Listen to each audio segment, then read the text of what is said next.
আল্লাহ তাআলা কোরআনে বলছে যখন কোরআন পড়া হয় তখন তোমরা এক নাম্বার কাজ হলো কান পেতে শোনো, দুই নাম্বার চুপ থাকা। দুইটা সমন্বয় করলে চুপ থেকে কান পেতে শোনা।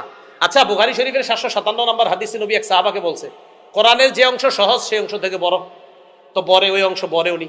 এখন কোরআন সূরা ফাতিহা এটা কি কোরআন না কোরআনের বাহিরে?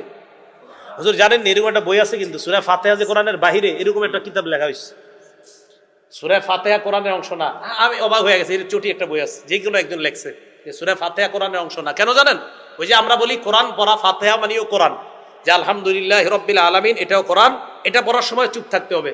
এখন চিন্তা করলো এটারে কিভাবে রদ করা যায়। এক ভাই কতটা খেয়ানত করে এক কিতাব লিখে ফেলছে যে সূরা ফাতিহা এটা কোরআনের অংশই না। কেন জানেন? মানে বুঝাইতে চায় যে ফাতিহাটা কোরআনের অংশ না, অতএব ফাতিহার সময় ইমামও পড়বে তুমিও পড়বা, কারণ ফাতিহা তো কোরআন না, এটার সময় চুপ থাকা লাগবে না, এরকম বুঝাইছে। নাউজুবিল্লাহি মিন যালিক। তো সূরা ফাতিহা এটাও কোরআন। ওয়াইদা করি আল কোরআন, যখন কোরআন পড়া হয় কান পেতে শ্রবণ করা। এখন দেখেন কান পেতে শ্রবণ করা আবার চুপ থাকা, দুইটা হুকুম আল্লাহর।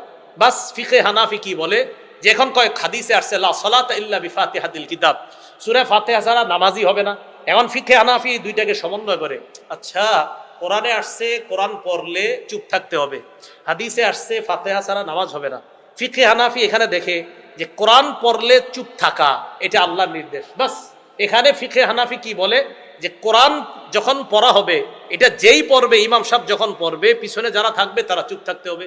এখন প্রশ্ন উঠবে ফিকে হানাফির উপর, তাহলে লা সালাতা ইল্লা বিফাতিহাতিল কিতাব এই হাদিস কোথায় যাবে?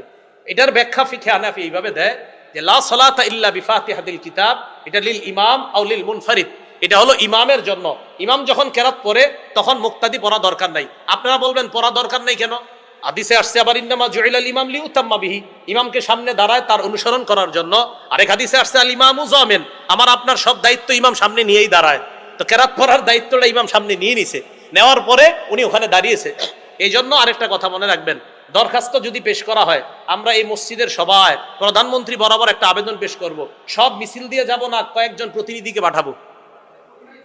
বলে না কয়েকজন প্রতিনিধিরা সবাই যাব। এই জন্য দরখাস্ত পেশ করাটা একসাথে সবাই না করে একজন করাটাই উত্তম। আলহামদুলিল্লাহ সূরা এটা একটা দরখাস্ত আল্লাহর কাছে পেশ করা।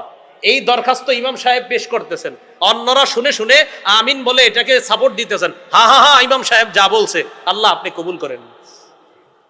তাহলে এই বিষয়গুলা তো ইমাম সাহেব যখন পড়বে আমরা তখন চুপ থাকা, এটা কোরআনের নির্দেশ। তাহলে সূরা ফাতিহা কিভাবে যে একাকি যখন কেউ পড়বে তার সূরা ফাতিহা ছাড়া নামাজ হবে না, আর ইমাম সাহেব সূরা ফাতিহা পড়তে হবে, উনি না পড়লেও সালাত হবে না, ওয়াজিব তরক হয়ে যাবে। তাহলে ইমামের পিছনে যে পড়া লাগবে না এটার দলিল আবার কোরআনে। আল্লাহ বলছে যখন কোরআন